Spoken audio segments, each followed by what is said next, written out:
Buenos días amigos, Francisco Antonio Méndez y el programa Economía y Mercado les saludan hoy de nuevo lunes 24 de mayo del 2021. Aquí estamos tratando de cumplir con nuestros compromisos de nuestra residencia, transmitiendo nuestro programa Economía y Mercado para todos ustedes con las principales informaciones que nos trae, por ejemplo, el fin de semana y las actividades que se van desenvolviendo en la cotidianidad de la República Dominicana. Ustedes saben que los fines de semana hay muy poca, no hay informaciones ya impresas, pero sigue siendo la prensa digital una fuente importante. Bien, tenemos que el presidente Luis Abinader salió hacia Ecuador a la toma de posesión del nuevo presidente y mientras estuvo por allá, aquí en nuestro país, o está por allá, no sé si habrá retornado, la señora vicepresidenta se encargó de las actividades del Poder Ejecutivo y estaba dando respuesta, ¿no?, a los retos que tienen que ver con el asunto del COVID, las informaciones ella es la jefa del gabinete de salud, y se nos presentaron varias situaciones curiosas, vamos a decirlo de alguna manera, y es el hecho de que, bueno, de manera un poco, vamos a decir que anecdótica, y es el desperfecto del teleférico allá en la Loma Isabel de Torres, en Puerto Plata, que dejó varada una docena, unas 17, 16 personas en el trayecto. Parece un desperfecto mecánico, indiscutiblemente, y para poder bajar esas personas de allá, bueno, hasta esta mañanita fue que eso pudo lograrse desde anoche. Es complicado, estaban en mitad de camino, imagínese usted, colgando ahí en medio de la montaña y sin poder para adelante ni para atrás. Pero empezaron a prima noche a hacer los esfuerzos y lograron ya empezar a sacar las personas en un mecanismo alternativo de desplazamiento, un poco manual, no sé, me parece, porque vi otro esquema ahí que usaron.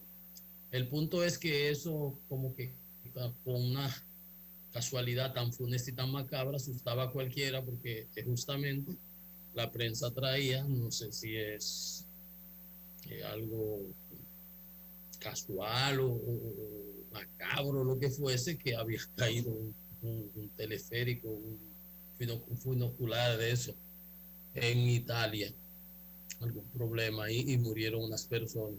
Entonces, la gente se puso, no, ¿qué sucede? ¿Cómo así? Bueno, no estaba el día para andar montado en teleféricos.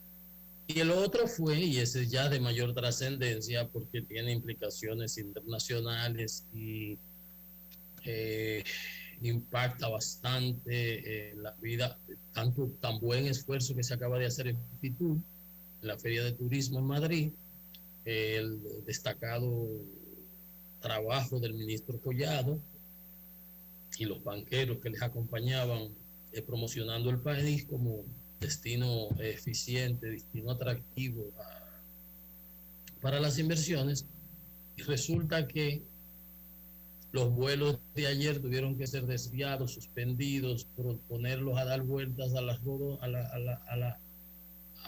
porque el sistema de iluminación del Aeropuerto Internacional de las Américas fue vandalizado. Unos unos capos, unos terroristas, unos delincuentes, sabrá Dios cómo uno los podrá catalogar, pero eso es equivalente a un acto de terrorismo. Pues se robaron los cables de los registros, y cuando fueron a prender las luces, ahora ya de prima noche, para iluminar la pista, pues luces a dónde. Entonces se han dado declaraciones, la vicepresidenta, de acuerdo a las informaciones que le habían suministrado del CUSEP, del CUSEP, no, del Centro de Seguridad Aeroportuaria, no sé cómo se llame eso, las siglas, pero que son los que deben darle una seguridad adecuada, porque esa es es una situación de seguridad nacional, eso no puede permitirse. ¿Cómo es que alguien se coló? ¿Cómo es que alguien se metió ahí a robar alambres? Así, eso es algo, eso es algo increíble, algo inverosímil, algo que no puede ni siquiera permitirse, ni siquiera es algo inconcebible. Usted me dice que hubo un desperfecto eléctrico, una avería, un cortocircuito, lo que fuere, ya eso se entiende, pero que se entraron unos delincuentes y que cortaron los cables y que ni siquiera se robaron los cables, porque ¿qué van a hacer con unos cables especializados? Seguramente, ¿de qué grosor? Sabrá Dios. Eso es un atentado, eso debe realmente ser investigado a profundidad, porque ahí hay muchas violaciones, ahí hay una deficiencia de la seguridad aeroportuaria que obliga a tomar cartas en el asunto. Eso no puede pasar. Una vez pasó que se metió un tipo en un carro. Usted ha visto cosas. Nosotros duramos años, yo recuerdo cuando me tocaba, cuando estábamos en la capitalización de las empresas de Corde, Molinos Dominicanos, Tabacalera, Marmolería, etcétera. Estábamos también, a mí me tocó la responsabilidad también de Dominicana de Aviación. Y aunque ya Dominicana de Aviación, lo único que le quedaba era el nombre, que tenía algún, vamos a decir, algún atractivo romántico para los dominicanos en Nueva York. Habían 2 o 3 compañías interesadas, y yo recuerdo, tenía ese proceso ya listo. Y el presidente de entonces, que había sido electo, el presidente Hipólito Mejía, nos pidió que detuviéramos esos procesos y los paramos. Pues nosotros discutíamos y teníamos unas luchas porque nosotros no éramos categoría A para fines de vuelos y no teníamos las acreditaciones, y eso hubo que pelear mucho con la FAA, con la Federal Aerial Agency, creo que se llama, la FAA de los Estados Unidos. Oye, hay que cumplir un sinnúmero de parámetros y hay que cumplir con un sinnúmero de requerimientos para que tú llegues a esa categoría. Y entonces eso tenía unas implicaciones de qué tipo de aviones venían, de qué tipo de compromiso del país mismo. Entonces, cuando este tipo de situaciones suceden, se tira y duramos años cumpliendo, porque es un checklist y supervisión va y supervisión viene. Y es que la industria aeroportuaria es una industria complicada y compleja, donde tiene es todo un sistema logístico importantísimo, donde todo tiene que funcionar como cronómetro suizo. ¿Cómo así de que una persona pueda entrar a los registros? O sea, ¿dónde están los sistemas de seguridad? ¿Dónde está la propia seguridad física, la propia seguridad perimetral, la seguridad, los equipos de detección de movimiento, cámaras? No. Entonces, bueno, ayer hubo que mandar aviones a vuelos a aterrizar. Bueno, uno de San Juan que se devolvió. Otros se fueron a Punta Cana, otros lo enviaron a Santiago, otro a la Romana, qué sé yo, pero algo inverosímil, algo que no es inconcebible, algo que no, pero primero que no puede ser dejado pasar por alto, así como porque, que causaron vandalismo. ¿Pero qué vandalismo? Y no es un área restringida, un área militar prácticamente. ¿Cómo así? ¿Cómo que se metieron unos? No. Entonces hablaba de que había un sistema de emergencia, pero que necesitaba un OK, una autorización del Instituto Dominicano de Aviación. Yo oí a alguien esta mañana de Aerodón decir que ya ellos como que a las 2:30 tenían la situación controlada, pero eso empezó como a las 7. Entonces, ya por suerte están operando de manera estable, de manera normal, no ha habido más problemas, no lo habrá seguro, pues pudieron corregir la situación, pero la situación es inconcebible e inaceptable. Y las autoridades deben realmente hacer una evaluación exhaustiva, minuciosa, rigurosa, y además tomar los correctivos que hagan que eso no vuelva a suceder, pero ni en la mente de que nadie se le ocurre, pueda ocurrir, porque eso es algo que no perjudica al país en términos de imagen, en términos de los esfuerzos que se ha hecho para alcanzar la categoría que tenemos, ¿no? Y además evidencia que no hay un control realmente. O sea, cualquiera puede hacer un atentado terrorista y armar un lío aquí, o así no. Así eso no se puede permitir más. Ahí tienen que tomarse las medidas correspondientes, que de una vez y por todas, y alguien debe ahí responder por esa situación, porque eso no puede quedar así. Dejar pasar esa situación es inconcebible. Bien, eso es lo que, bueno, nos mantuvo así como con novedad importante en el fin de semana, el domingo particularmente en la República Dominicana, esa situación de los vuelos. Usted sabe, todo el mundo preocupado, pero bueno, hay siempre contingencias, eso está establecido. Los aviones tienen que tener suficiente combustible para cualquier situación que se presente. Por ejemplo, en Estados Unidos tú te vas a aterrizar en un avión, un aeropuerto, y hay una tormenta y hay un problema, y te redistribuyen hacia otro lugar donde tú puedas llegar porque tienes suficiente combustible, hacia otro aeropuerto alternativo. O sea, eso no es la cosa del otro mundo. Igual aquí, imagínate, aquí todo estamos pegados, aquí todo es un barrio comparado con otros países. Si llega aquí a las Américas y no puede aterrizar, pues en 2 minutos está ahí en Punta Cana, en un acelerón. Llegó a Punta Cana, bueno. Y se le da cabida, ¿verdad? O sea que eso no es el punto no es ese. Yo no he oído nunca ese tipo de situación en el aeropuerto de Punta Cana, que es el aeropuerto que más vuelos recibe en el país, el principal aeropuerto del país, el que más vuelos recibe, más turistas, y ahí nunca pasa ese tipo de cosas. Que yo me haya enterado, ¿no? Pudiera ser, pero que yo me haya enterado, no parece ser bien. Bueno, señores, el tema delicado, complicado, que tienen ascuas a Santo Domingo, a la capital, al Gran Santo Domingo, a la capital, es el tema del COVID. En 48 horas se reportaron 2.099 personas positivas. Ayer, el Ministerio de Salud Pública, en el boletín 440, reportó 1.044 nuevos contagios de 7.354 muestras que se tomaron. Ahora se están tomando muchas muestras y la positividad subió a 20.09. Elevado el tema, muchos contagios.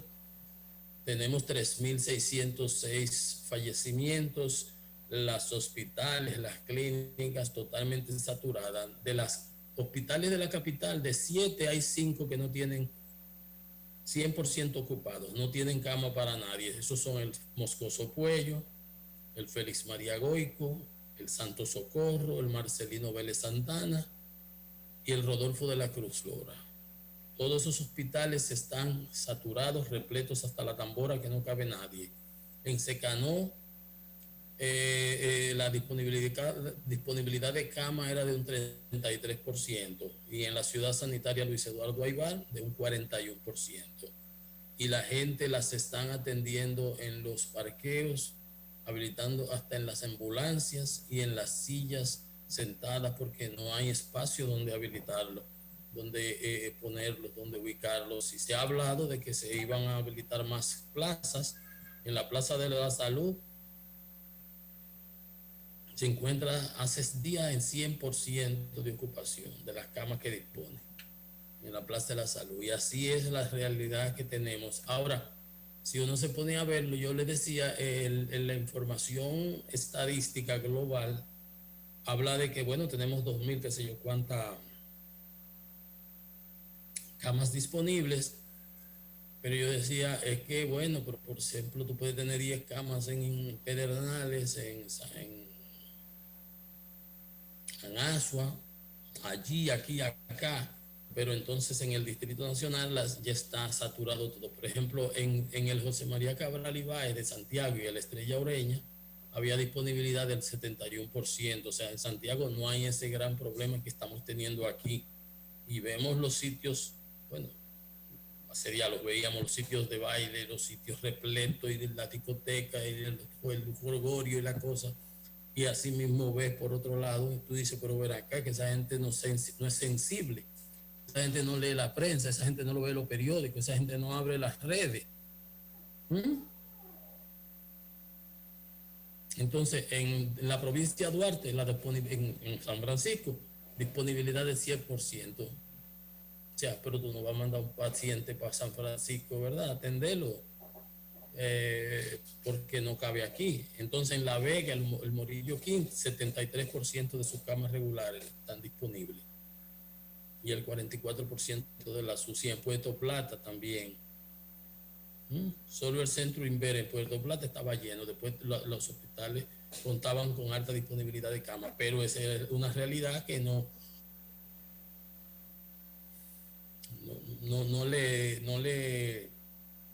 le alegra la vida a nadie. Cuando tú estás aquí en el Moscoso Puello con un paciente, hemos visto fotos de gente ahí esperando turno, como si fuera una especie de economía de guerra.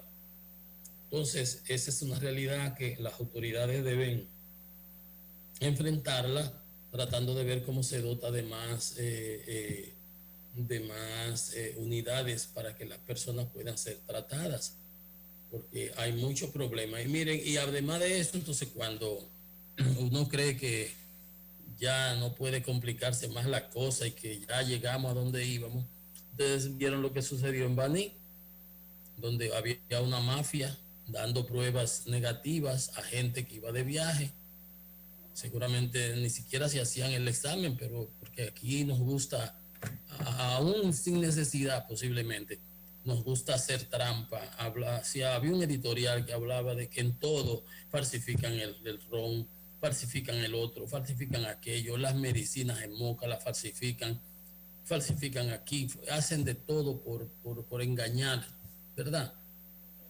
Aquí hay un joven en Baní que tras 5 días con síntomas iba y se hacía la prueba en la cosa esa donde intervinieron ahí en Baní y le decían que estaba bien, que estaba negativo.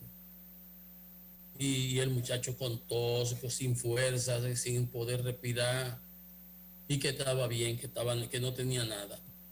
Cuando lo agarran y lo traen aquí a Secanó, nada más le hicieron una sola prueba positivo de COVID. Y una vez lo internaron, el pobre casi se muere. Se llama David. Un joven, 5 veces, casi hace 15 días, le empezaron esos problemas y le hacían pruebas y dije que estaba negativo. Se parece que ellos estaban tan dañados dando esas pruebas a los que agarre Migón ahí en Baní para el negocio que tenían, que lo han cancelado a todos y bien hecho por las autoridades, porque si hay algo que eso me ha gustado es que por lo menos no se están tapando los casos, no se está premiando la impunidad, no se está premiando la impunidad, no se está. Si usted comete cualquier situación, aquí se le está por lo menos cobrando la responsabilidad. Eso es importante.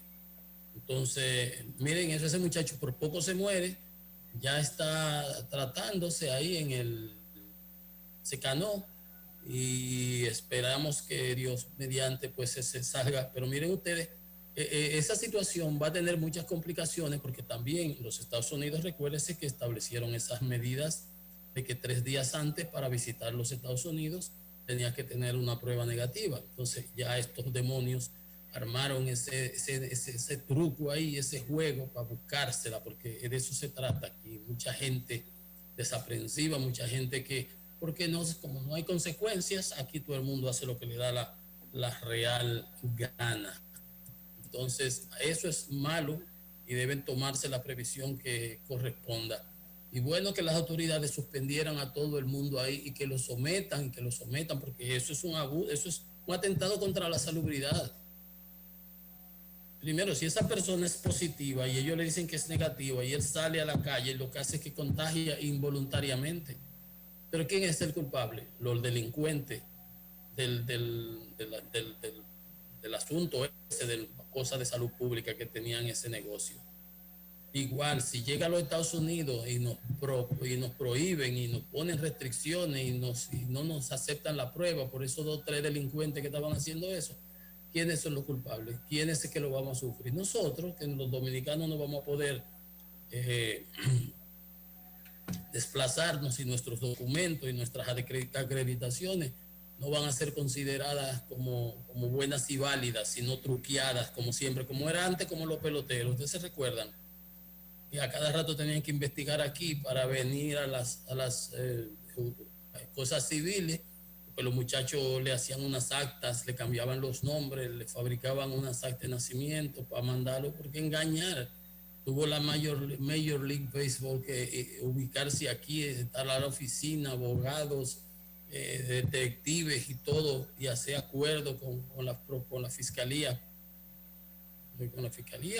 sí, con el asunto este de la Junta Central para evitar todo esa clase de truco, porque es que aquí es que no hay consecuencia. La delincuencia campea por su fuero, entonces si no hay consecuencia la gente no se controla aquí hay que saber aplicar la ley, aplicársela a todo el mundo, de eso no hay duda.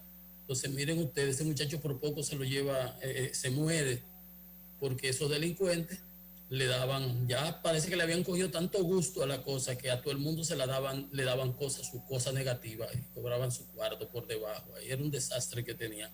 Dice ella que le hacían la prueba y daba negativo. Y el tipo de compensándose y con problemas y que negativo y negativo. Nada más hicieron llevarlo a Secanó. La primera prueba, positivo. Inmediatamente lo internaron al pobre. Ven ustedes, esas son las cosas. Bueno, miren, viendo las informaciones en el día de hoy, ahora resulta también que, miren, es que era un tinglado tan extraordinario que tenían esa gente. Y tú ves cómo andan por ahí todavía queriéndolos defender.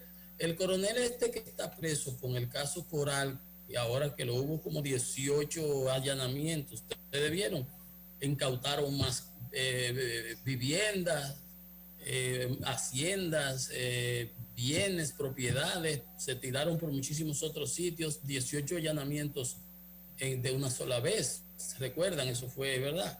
La semana pasada. Pues ahora salió que no habían encontrado esa información, que el coronel Núñez de Asa, aunque no de manera formal, pero sí de manera en la práctica, también fungía como el director financiero del CONANI. Era en todo que estaban esa gente. Es una cosa increíble. Van saliendo informaciones, van saliendo nuevas propiedades, van saliendo cosas que uno dice, pero Dios mío, pero ¿qué es lo que tenían? ¿Qué es lo que pensaban? ¿Cómo es que se manejaban? Es que ellos pensaron que heredaron la red pública. La República Dominicana fue una herencia que le dejaron por allá, por algún sitio a esta gente. Y todo el que estaba en los alrededores, en el lado, bajo el manto palaciego, ¿verdad? Hacía y deshacía, porque es que no había control. Lo que había era incentivo para que todos, porque este señor, eh, ¿cómo se llama? Cáceres, el general, era en la mano de espionaje del presidente Medina. No vimos ahí lo que encontraron los servidores y todo.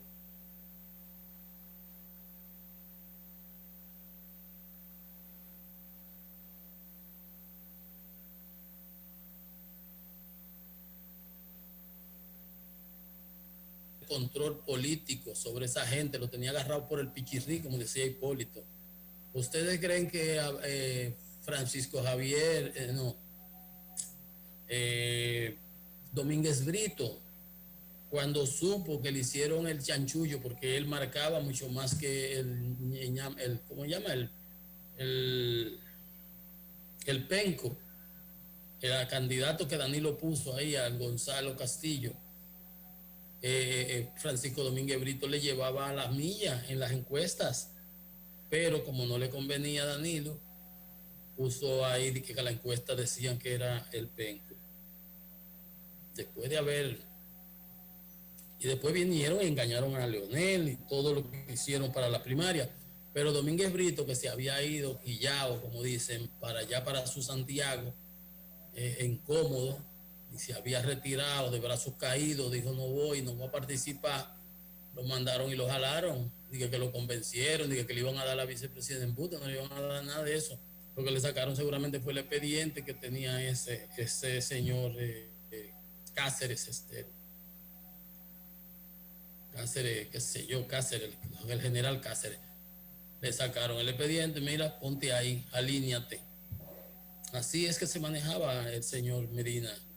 Entonces, obviamente, todo el que estaba bajo su égida hacía y deshacía. Tenía todo el poder del mundo para controlar todo en todo sitio, de toda manera. De toda manera, entonces no era casualidad. Entonces por eso ellos tenían ramificaciones y se siguen investigando y van a seguir investigando y habrán de seguir saliendo casos y cosas, arañas, alacranes y cacatas de las implicaciones económicas, financieras, delincuenciales que tenía ese grupo. Porque es que cuando el poder es absoluto, como lo tenían ellos y no había control de ningún tipo, falsificaban documentos hasta de Contraloría, recuérdense. Es por donde quiera manaba la pus. No hubo institución que se quedara incólume, que estuviera indemne, que haya quedado, digamos que, sana al final del día. Y si no han salido en muchas otras es porque están los expedientes en estudio o porque algunos de esos funcionarios tampoco han querido tirarlo para lo hondo a los otros, porque hoy por ti, quizás mañana por mí. También hay de eso. Puede usted estar seguro que hay de eso. Pero lo importante es que miren ustedes, hasta en Conani, la cosa era de los niños, donde estuvo ahí Berlinesa y qué sé yo, y un grupo ahí. Hasta ahí tenían esa gente sus tentáculos y sus ramificaciones, ¿no? El coronel financiero que dice que no era formal, no estaba formalmente el que ponían, pero el que estaba ahí le obedecía en la práctica. Dice que no se puso eso en las informaciones primarias iniciales porque no se había tenido la información, que eso salió ahora a relucir en los papeles que acaban de encontrar de las siguientes, en los 18 allanamientos que acaban de hacer la semana pasada. Bien, para que ustedes vean que vamos a seguir viendo cosas, vamos a seguir viendo cosas. No os preocupéis, como dicen. Bien, vamos a hacer una pequeña pausa, volvemos en breve con otros detallitos más de los temas de transparencia en economía y mercado.